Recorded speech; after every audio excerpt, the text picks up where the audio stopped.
Well, hello everyone, and thank you for joining us for our first ever expert discussion about PeriAcryl on YouTube.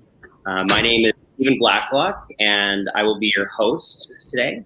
And I am the COO of Glue Stitch Incorporated, the manufacturer of PeriAcryl. And for those of you who are not familiar, PeriAcryl, which comes in a little bottle just like this, is a cyanoacrylate tissue adhesive that is useful in a number of periodontal surgeries. My co-host today is the man, the myth, the legend, Jamie Sisler, VP of Sales for the same company, Glue Stitch. Jamie attends all of our congresses, conferences, our workshops around the world, of course, when they're happening. And Jamie, it's nice to be with you today. Nice to be with you as well. I'm looking forward to those conferences starting up again. So yeah, nice to be with you now, though. So today we have the pleasure to speak with Dr. Ramon Gomez Meda. Dr. Meda is a graduate of Compostela University in Spain, where he is joining us from today. And there is where he received his training in periodontics and implantology. He is an international speaker, and he has his practice now in Ponferrada, Spain. Welcome, Dr. Meda. Pleasure to be with you, Stephen, once again, to see you once again here. And a pleasure to meet you finally, Jamie. A pleasure. I'm honored to be with you in order to share some opinions about the PeriAcryl. Thank you. Welcome. I just want to throw one thing out there before we begin. This broadcast has been pre-recorded, so questions that we receive, we won't be able to answer live, but we will try to get answers to any questions that are asked in the comment section down below. And without further ado, Dr. Meda, why don't we just start off by you telling me a little bit about how you use PeriAcryl or what you use it for? Well, I've been using PeriAcryl for some years since I met you, I think in Lima, in Peru, some years ago. And I was traveling all around the world, lecturing, and I came across you, and it was finally a good experience because I think it's a material very handy for in order to use in those cases where a connective tissue graft or the gund is exposed, and in the end, for me, it's a kind of stent, but tissue glue that can be used very quickly and in order to stabilize the gund. Basically, that is my idea about PeriAcryl. Well, Dr. Meda, thank you very much for being with us. It's like Steve said, it's a pleasure to have you. I think our existing users and anyone who's thinking about trying PeriAcryl, some new users, will be a great experience for them to be able to see how an expert like yourself uses the product. So what we'd like to do is run a couple of the videos that you sent to us showing you using PeriAcryl. And while those videos are running, if you'd like to speak a little bit about the surgery that is being done and how you're using PeriAcryl in those specific surgeries. So we're going to start rolling the videos right now, and please talk over the footage. Well, in this video, we are watching a full mouth rehabilitation with immediate implants and finally immediate loading. And as I said before, PeriAcryl was used here in order to stabilize the gund.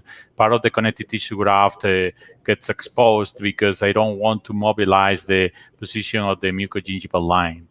Of course, you can use PeriAcryl in every single periodontal indication, periodontal surgery, but in those situations is quite handy, in my opinion.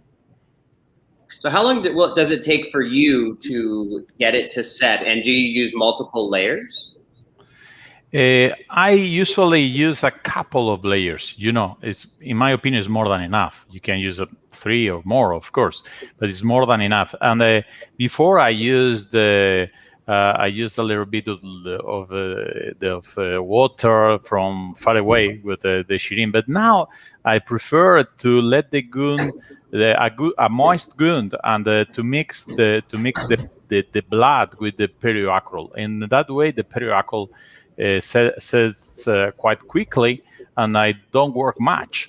I wait a few seconds, and after a few seconds, I apply the second layer. And in my opinion, it's more than enough. I get good results. I don't use any other system in order to speed up the setting of the PeriAcryl. But of course, every dentist has a way to do it, you know. Well, that's interesting because Jamie and I were just talking a little bit offline about the evolution of a product and the messaging that we communicate to our clinicians, our customers at shows, and we've always told them to make sure that the wound is as dry as possible, and they can do that with pressure, with gauze. But now you're saying with a cotton maybe, but that's another way to do it. But I discovered that it was easier for me to let the gum a little bit moist and to avoid the cotton or to avoid the shearing and the water, you know. But of course, there are many ways to end up with the setting of the PeriAcryl. Well, I try to simplify my techniques, you know. Well, obviously, counting on a little bit of blood will make things easier, of course. Absolutely. Not too much, you know, because if there is too much blood, you don't have the right stability of the material, you know? Yeah. It's only a little bit of blood or a little to let the gum with a little bit of blood, only a little bit, you know? If you have much, you can use a cotton, you know, in order to dry a little bit the gum. Let's see what we have in our second video. Mm-hmm. This is a free gingival graft. During the second stage of a GBR procedure, I need a vestibuloplasty and a free gingival graft in order to increase the bond of keratinized tissue, the quality and quantity of the soft tissues. And the PeriAcryl is stabilizing the good. In that way, sometimes I use less number of sutures than before because I have PeriAcryl in order to be mixed with the sutures. So I speed up the treatment. I don't need a stent anymore because I use the PeriAcryl, you know, mixed with the sutures. And after a couple of weeks, you saw that the PeriAcryl is in there. I didn't take out the PeriAcryl till the patient came to take out the sutures, you know. Right. That was one question I was going to have there. We saw some follow-up pictures, I think at 1 week and then 15 days. When patients come back, do you typically find that the PeriAcryl is still there after 7 to 15 days and you have to remove it, or has most of it fallen off? Mostly. Most of the times PeriAcryl is in there. Of course, it depends on how many sutures do you have, what is the stability of the material before, you know. But in most of the case, PeriAcryl is in there. Nevertheless, I don't mind because after 3 days, a few days, everything is done. I only want to protect the gum for a few days. I don't PeriAcryl. Okay, it's good to have their PeriAcryl for some days, but its function is already done after a few days, in my opinion. Okay, thank you very much, and let's have a look at the third and final video here. And this one's my favorite. Yeah, because maybe I imagine because this is a kind of procedural socket reconstruction, not only a socket preservation, because I applied the bone chips in the biomaterial into the socket, but I want to improve to boost the phenotype. In those cases, I need to cover the connective tissue graft with something because most of the connective tissue graft is exposed. Only part of the connective tissue graft is covered on the buccal and palatal side. This is a pedicle connective tissue graft from the palate.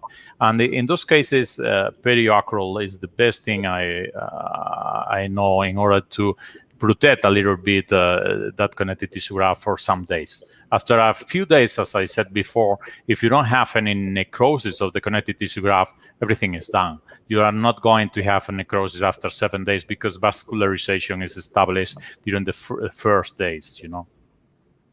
Now, talking about vascularization, some people who are not familiar with our product might look at that video and worry about PeriAcryl getting, you know, under the flaps or between the tissues that you want to try and heal together. Yeah. So does that ever happen in your practice? Never. I don't really think that it's possible, because as I said before, I prefer to have the gun a little bit moist. Not too much.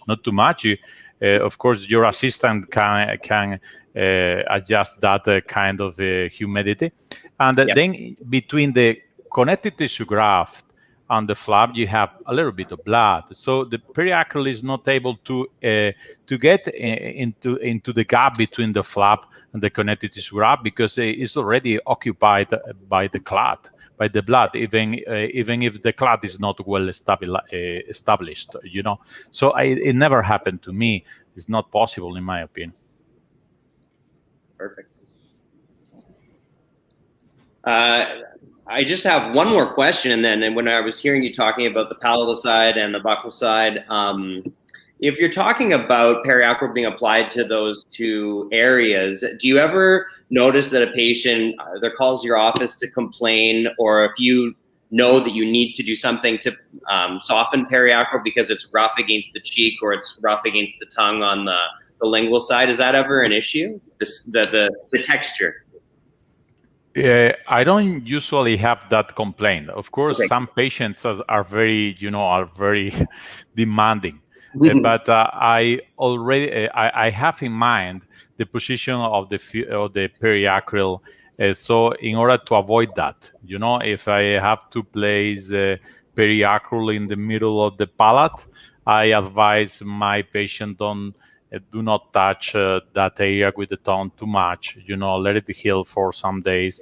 And if the patient complains, you can take out the PeriAcryl after only 3-4 days, because after, as I said before, I repeat, after 3 days, the wound is stabilized, the clot is well stabilized, you don't have any bleeding, and you can take it out without any problem. But it's not a big issue. Okay. Jamie, do you have any final questions as we're wrapping up here? No, I think that's it. I think Dr. Meda did a really great job covering all the questions that we are frequently asked at trade shows. So yeah, we really appreciate having that covered by an expert. It means a lot coming from you. So thank you very much. A pleasure. Yeah, thank you for your time. And this is the first time we've ever done this. Okay.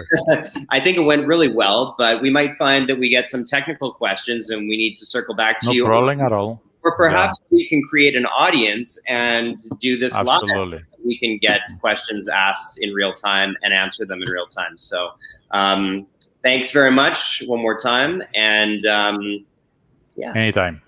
It was my pleasure. I think PeriAcryl is not difficult to apply, and everyone using the material will realize that in the end it's very, very easy to work with. Okay. Thank you.